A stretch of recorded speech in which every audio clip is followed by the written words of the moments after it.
They thought she was gone forever. After the tornado tore their home apart, their beloved pet turtle vanished without a trace.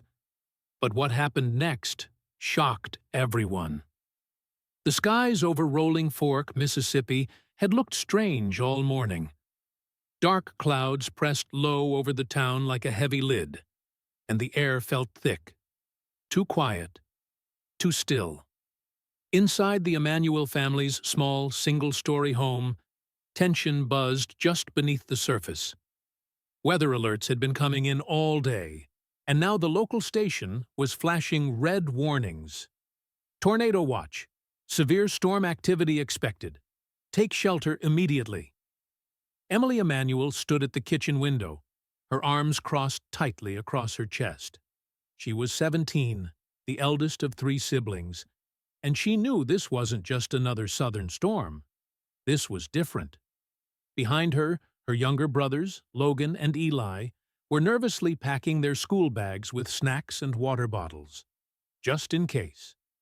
Their mother, Dana, hurried back and forth through the house, checking windows, collecting important documents, and calling out instructions. Their father, Marcus, opened the door to the backyard and called out, "Has anyone seen Myrtle?" Myrtle was not just a pet. She had been with the family for nearly a decade. A red-eared slider turtle with a stubborn personality and a habit of slowly roaming their fenced backyard like a tiny, ancient explorer. She wasn't fast, she didn't bark, and she certainly didn't cuddle. But she was family. And now, she was nowhere to be found.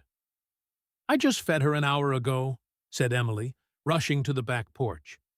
She scanned the yard, eyes darting between flower beds, overturned buckets, and the faded stone path where Myrtle usually sunned herself. But there was nothing.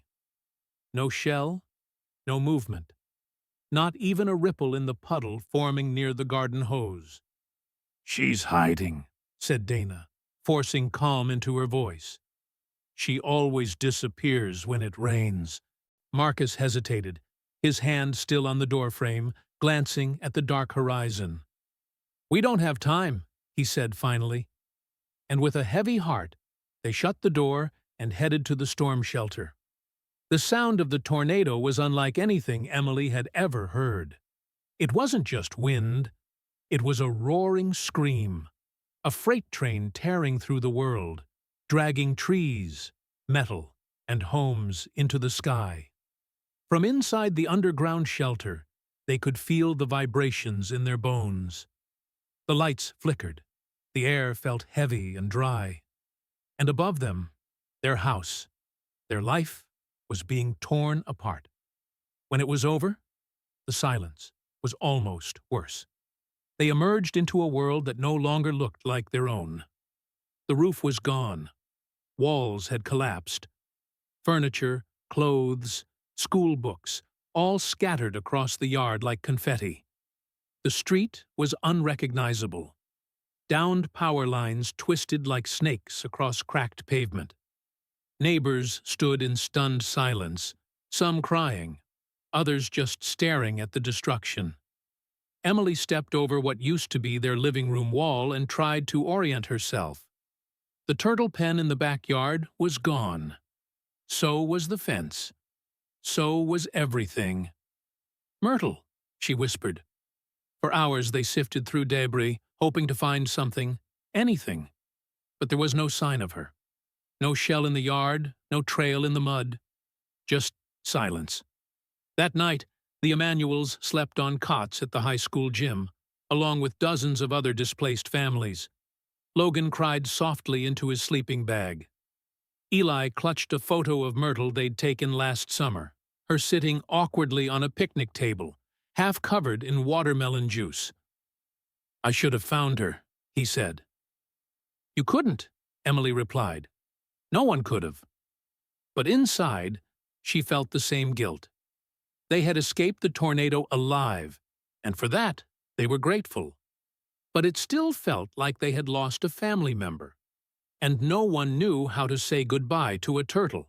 In the days that followed, cleanup crews arrived. Volunteers passed out food and supplies. The town tried to piece itself back together. One nail, one wall, one roof at a time. And Myrtle faded into memory. She became a what if, a maybe, a we'll never know. Dana filed a report at the local animal shelter, but they barely had resources for dogs and cats, let alone turtles. Still, they promised to keep her on record. Just in case. But no one really believed she would be found. Weeks passed, then a month. The Emanuels moved into a small rental house on the other side of town, while they waited for insurance to process the damage. Life moved forward. School, work, rebuilding. But something still felt missing. Sometimes, late at night, Emily would check the old photo albums on her phone and stop at the pictures of Myrtle. She wasn't cuddly or loud or particularly exciting, but she had always been there, and now she wasn't. Then, one morning in April, the phone rang. It was the Jackson County Turtle Rescue Center, nearly 10 miles away. "We think we have your turtle," the woman said. Dana stared at the phone in disbelief. "Excuse me?" "She matches your description exactly. Red-eared slider, small crack on the rear of the shell, small green tag on the underside." Dana dropped into the nearest chair. You found her?" "She was brought in yesterday. Someone saw her crawling along the edge of a cornfield near their barn.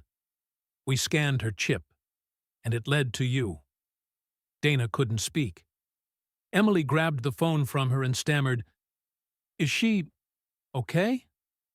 "She's in surprisingly good condition," the woman said, smiling on the other end.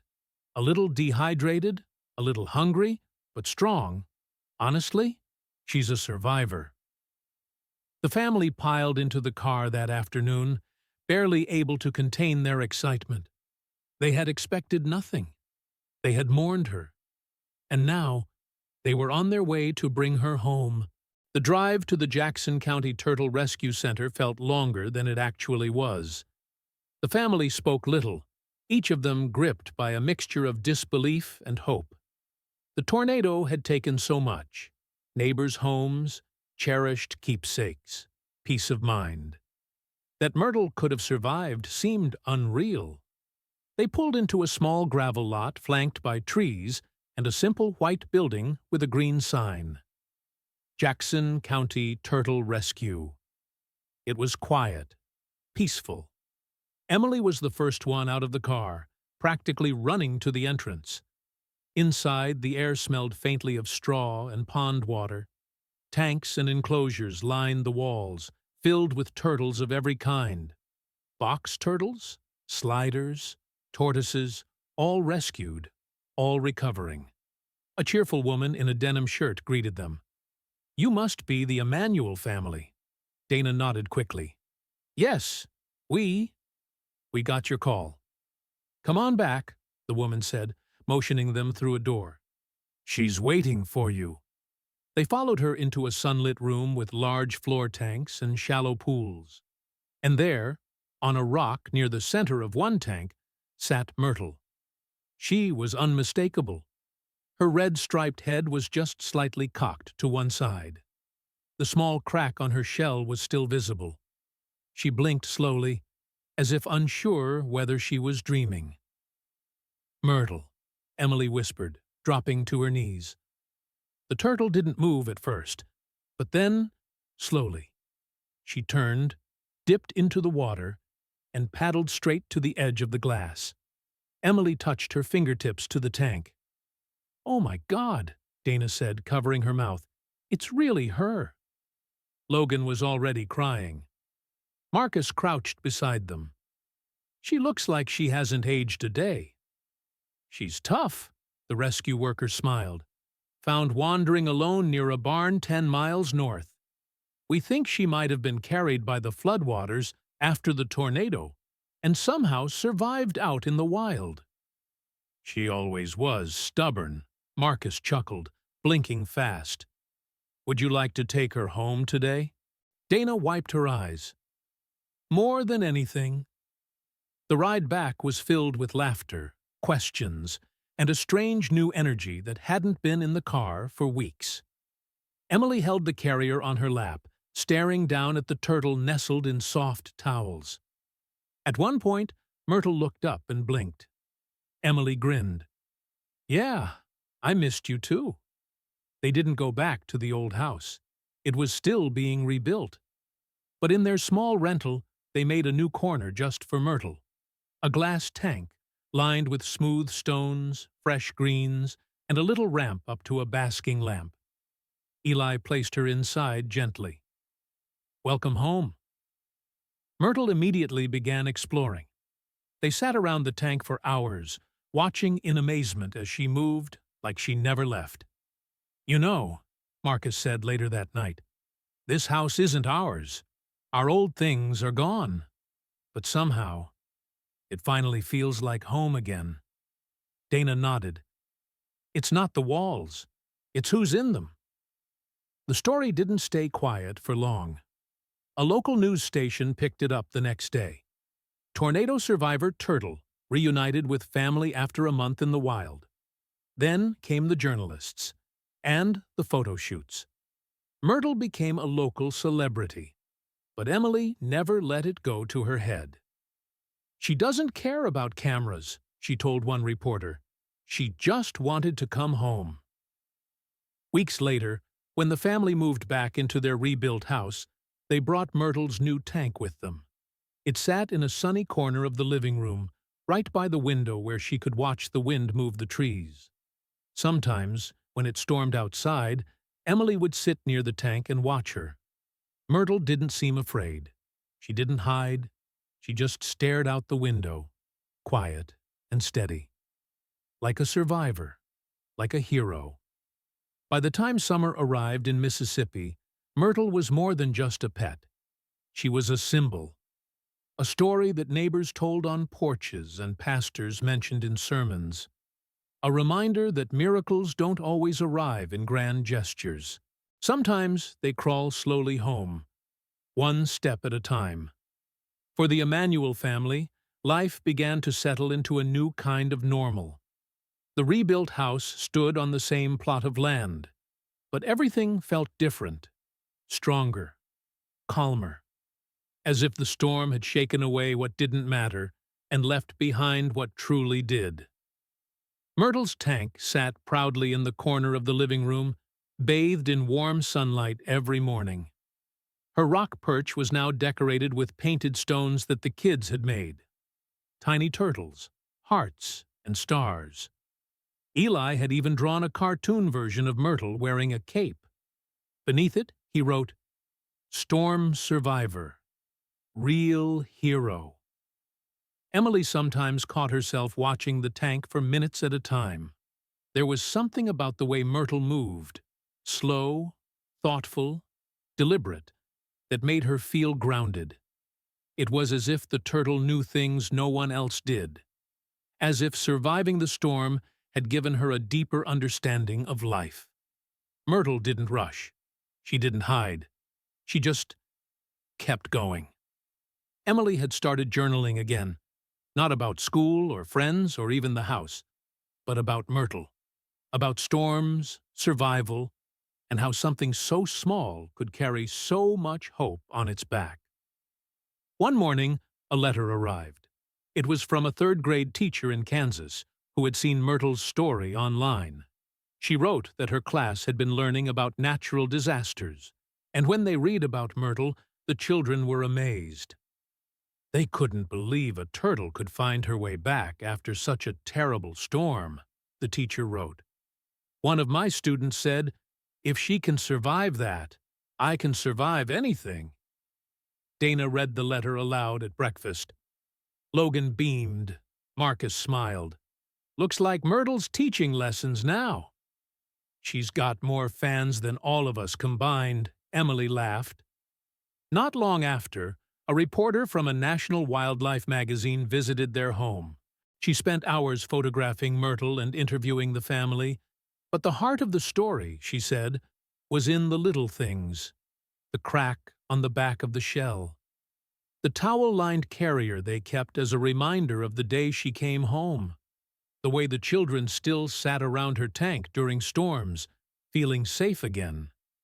The article was published under the headline, "The Turtle Who Brought Her Family Back Together."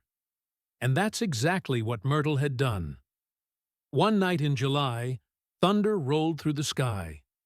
Emily sat cross-legged on the floor, watching Myrtle nibble at some lettuce. Lightning flickered at the window, but no one was afraid. "We used to panic every time a cloud rolled in," Dana said softly from the couch. Marcus nodded. "Now we just check on the turtle."